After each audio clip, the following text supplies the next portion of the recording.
It was Sammy Sosa Day at the ballpark today, and the Chicago Cubs, in turn, went ahead and played like Sammy Sosa was still a part of the team, having four guys hit home runs in this game against the Washington Nationals. We also have to cover the Cubs' offense awakening. We also have to talk about the fact that the Chicago Cubs might be without Kyle Tucker for an extended period of time. We'll talk about the comments from Craig Counsell after the game, as well as who needs to step up in Kyle Tucker's absence to ensure the Cubs still make it a postseason run we're talking about. All right, let's get to it.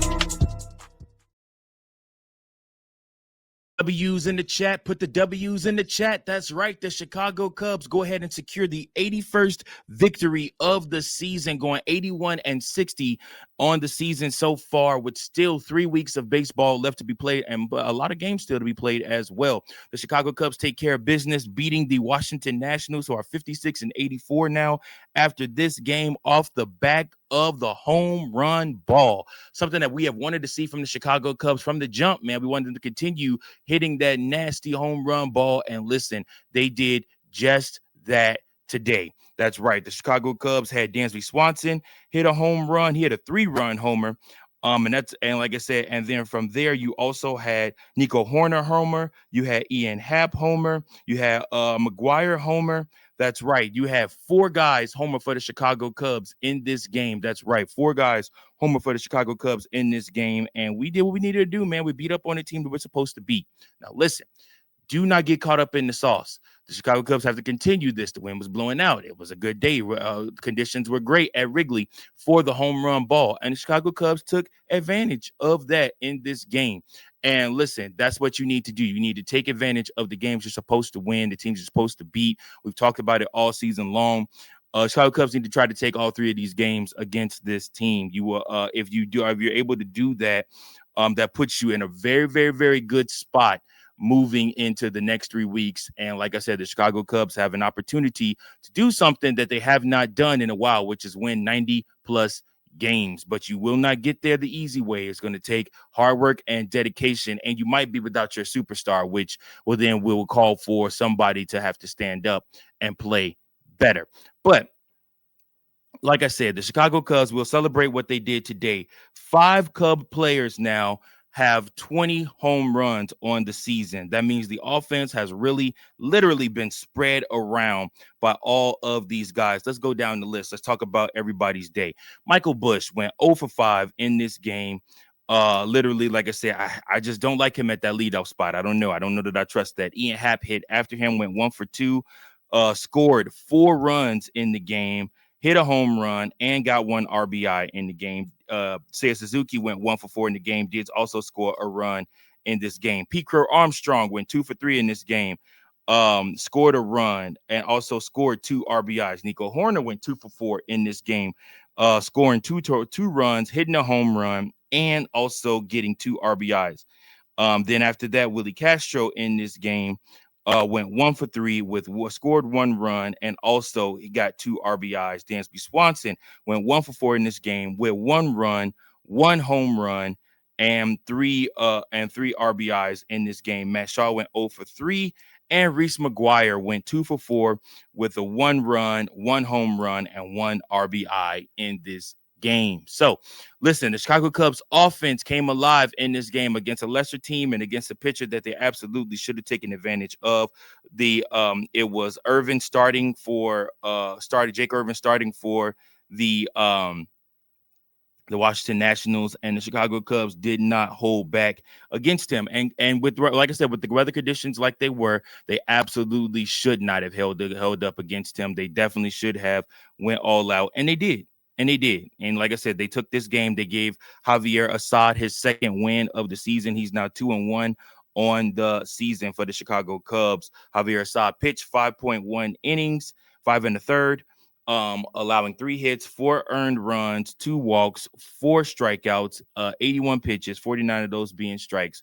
His ERA is 4.62. Caleb Thielbar came in and pitched 2/3 of that 6th inning, allowing 1 hit, 1 earned run, 1 strikeout on 13 pitches, 9 of those being strikes. His ERA is 2.15. Andrew Kittredge came into this game, pitched 1 inning, allowed 1 hit, 1 strikeout, no earned runs, no walks, 9 pitches, 6 of those being strikes. His ERA is 3.57. Taylor Rogers came in, also pitched 1 inning, 1 hit, 1 strikeout, 11 pitches, 9 of those being strikes, a 3.43 ERA.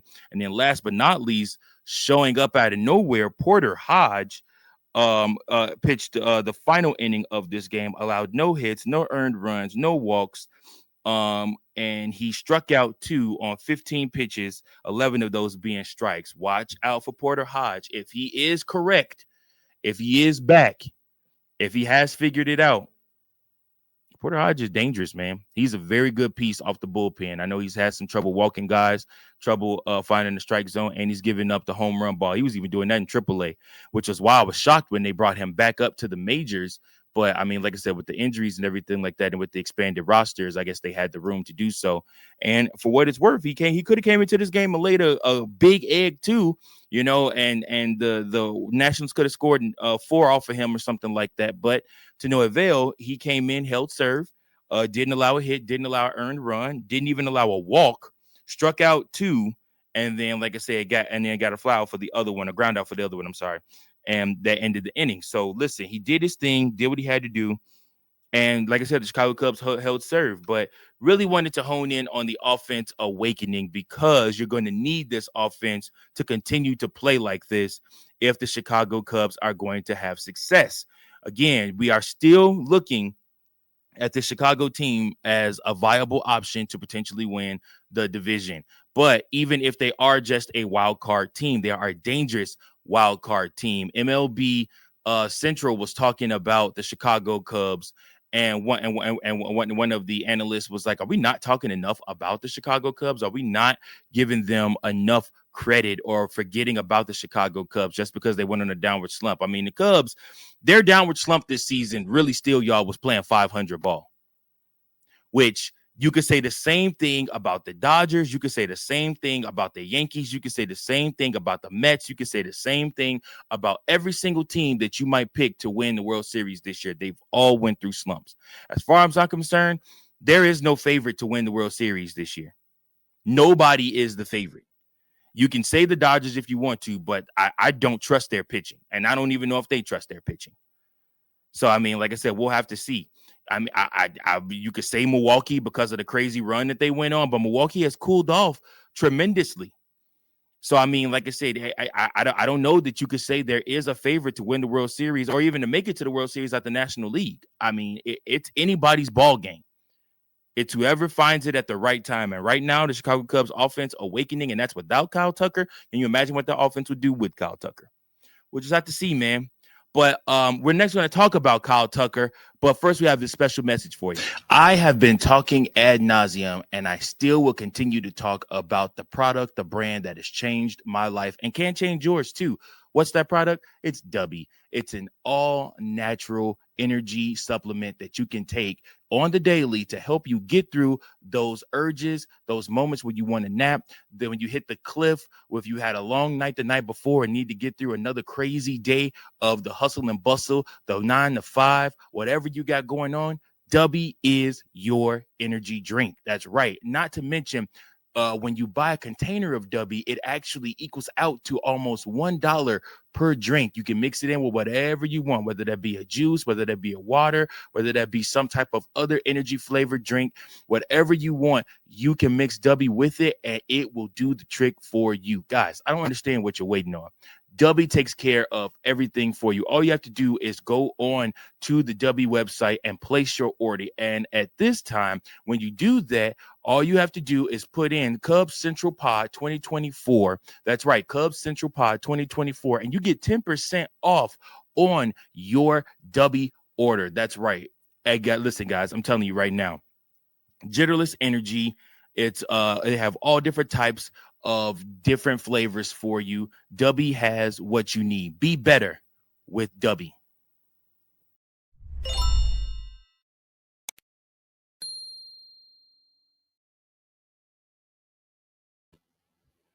So, Craig Counsell announced in his post-game interview that Kyle Tucker's calf has not gotten any better. It was he skipped Wednesday's game. He also had the off day Thursday. He then sat out, was not in the lineup on Friday's game, and it probably will not be in the lineup on Saturday when the Chicago Cubs take on the Washington Nationals again, unfortunately. But listen, these things happen. It's unfortunate, but at the same time, this also gives an opportunity for somebody else for the Cubs to step up. And that's just simply plain and simple what has to happen. Somebody else is going to have to step up in his absence. The Chicago Cubs do need to still score runs. In this game, we saw a myriad of people score. Obviously, Dansby Swanson, who is your pick to perform player of the game, getting the nice 3-run homer, being one to do what he needed to do to step up in the absence of Kyle Tucker. But listen, the rest of the Chicago Cubs are going to have to step up and do what they need to do. Somebody that I'm looking at that I know can step up, somebody that I'm looking at that I know can do damage for the Chicago Cubs, somebody that I want to see get back on the right track. The person that I think is going to take the Chicago Cubs into the next decade, Pete Crow Armstrong. Pete Crow Armstrong has been wildly inconsistent since the All-Star break. And I'm looking at Pete Crow Armstrong to right the ship. I'm looking for Pete Crow Armstrong to get out of his brain. I'm looking for Pete Crow Armstrong just to go out and play baseball. He's put a lot of pressure on himself, and I think that he is the one who needs to step up in the absence of Kyle Tucker and right the ship of this team. He is young, he is energetic, he is athletic. He can electrify this team on the defensive end with his catches, and then he can electrify this team on the offensive end with his bat and with his speed around the base path. So listen, Pete Crow Armstrong, now is your time to shine, and just go play baseball. Just go play baseball, man. Don't worry about the pundits. Don't worry about the MVP voting. Don't worry about the platinum glove, the gold glove. Don't worry about the accolades. That stuff will handle itself in the offseason. What you need to worry about is doing what you need to do during the regular season to ensure that your team is in the postseason. And the best thing for you to do is just go out there and play baseball and perform. And I do think he will perform. I do think Pete Crow Armstrong is finding his way. I think he's going to have a good series here against the Nationals. And I think that he will find what he needs to do. And yeah, that's just what I believe. I think Pete Crow Armstrong is the big person that needs to step up for the Chicago Cubs. I need you guys to comment below and tell me, who do you think needs to step up for the Chicago Cubs? Who do you think needs to come through for this team and be clutch for this team? Comment below who you believe needs to be clutch and why. And I'll make sure I respond to you. All right. Last but not least, Chicago Cubs do take on these Washington Nationals again on Saturday, a 1:20 start time at Wrigley Field. And it will be Matthew Boyd, our Cy Young candidate, going up against Brad Lord. Matthew Boyd posts a 12-7 record with a 2.94 ERA, a 1.07 WHIP, and 159 innings pitched.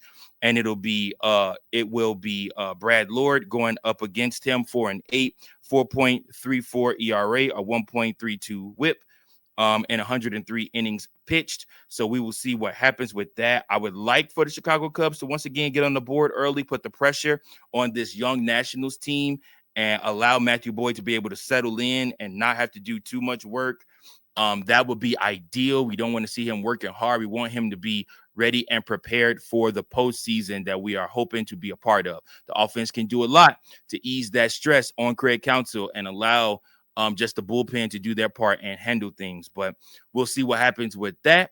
And we'll have a show afterwards. So listen, I appreciate each and every last one of you for tuning in. Thank you so much for tuning in. Make sure that you like, share, and subscribe. Make sure if you're watching this on Spotify or Apple that you leave a 5-star review. And make sure that you let everybody know Chicago Cubs Central is your number one spot for all things Chicago Cubs. Listen, I appreciate each and every last one of you. Thank you all so much. Until next time, go Cubs go. Peace. Thank you for watching another episode of Chicago Cubs Central, the number one spot for all Chicago Cubs content. Remember to like, share, subscribe for more Cubs content.